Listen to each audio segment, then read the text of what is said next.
In the beginning, God created the heavens and the earth. The earth was without form and void, and darkness was over the face of the deep.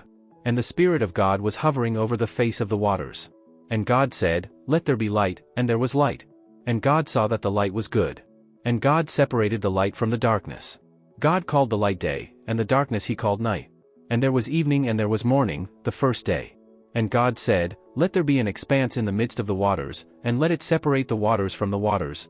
And God made the expanse and separated the waters that were under the expanse from the waters that were above the expanse. And it was so. And God called the expanse heaven. And there was evening and there was morning, the second day. And God said, "Let the waters under the heavens be gathered together into one place, and let the dry land appear." And it was so. God called the dry land earth, and the waters that were gathered together he called seas. And God saw that it was good. And God said, "Let the earth sprout vegetation, plants yielding seed, and fruit trees bearing fruit in which is their seed, each according to its kind, on the earth." And it was so. The earth brought forth vegetation, plants yielding seed according to their own kinds, and trees bearing fruit in which is their seed, each according to its kind. And God saw that it was good. And there was evening and there was morning, the third day. And God said, "Let there be lights in the expanse of the heavens to separate the day from the night. And let them be for signs and for seasons, and for days and years, and let them be lights in the expanse of the heavens to give light upon the earth." And it was so. And God made the two great lights, the greater light to rule the day and the lesser light to rule the night, and the stars. And God set them in the expanse of the heavens to give light on the earth, to rule over the day and over the night, and to separate the light from the darkness. And God saw that it was good. And there was evening and there was morning, the fourth day. And God said, "Let the waters swarm with swarms of living creatures, and let birds fly above the earth across the expanse of the heavens." So God created the great sea creatures and every living creature that moves, with which the waters swarm, according to their kinds, and every winged bird according to its kind. And God saw that it was good. And God blessed them, saying, "Be fruitful and multiply and fill the waters in the seas, and let birds multiply on the earth." And there was evening and there was morning, the fifth day. And God said, "Let the earth bring forth living creatures according to their kinds, livestock and creeping things and beasts of the earth according to their kinds." And it was so. And God made the beasts of the earth according to their kinds and the livestock according to their kinds, and everything that creeps on the ground according to its kind. And God saw that it was good. Then God said, "Let us make man in our image, after our likeness. And let them have dominion over the fish of the sea and over the birds of the heavens and over the livestock and over all the earth and over every creeping thing that creeps on the earth." So God created man in his own image. In the image of God he created him. Male and female he created them. And God blessed them. And God said to them, "Be fruitful and multiply and fill the earth and subdue it, and have dominion over the fish of the sea and over the birds of the heavens and over every living thing that moves on the earth."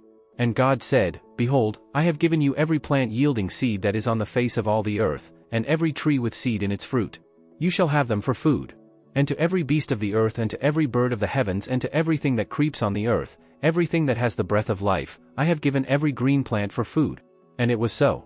And God saw everything that he had made, and behold, it was very good. And there was evening and there was morning, the sixth day. Chapter 2. Thus the heavens and the earth were finished, and all the host of them. And on the seventh day God finished his work that he had done, and he rested on the seventh day from all his work that he had done. So God blessed the seventh day and made it holy, because on it God rested from all his work that he had done in creation. These are the generations of the heavens and the earth when they were created, in the day that the Lord God made the earth and the heavens. When no bush of the field was yet in the land and no small plant of the field had yet sprung up, for the Lord God had not caused it to rain on the land, and there was no man to work the ground, and a mist was going up from the land and was watering the whole face of the ground. Then the Lord God formed the man of dust from the ground and breathed into his nostrils the breath of life, and the man became a living creature. And the Lord God planted a garden in Eden, in the east, and there he put the man whom he had formed. And out of the ground the Lord God made to spring up every tree that is pleasant to the sight and good for food. The tree of life was in the midst of the garden, and the tree of the knowledge of good and evil. A river flowed out of Eden to water the garden, and there it divided and became 4 rivers. The name of the first is the Pishon. It is the one that flowed around the whole land of Havilah, where there is gold. And the gold of that land is good, bdellium and onyx stone are there. The name of the second river is the Gihon. It is the one that flowed around the whole land of Cush. And the name of the third river is the Tigris, which flows east of Assyria. And the fourth river is the Euphrates. The Lord God took the man and put him in the garden of Eden to work it and keep it. And the Lord God commanded the man, saying, "You may surely eat of every tree of the garden, but of the tree of the knowledge of good and evil you shall not eat, for in the day that you eat of it you shall surely die."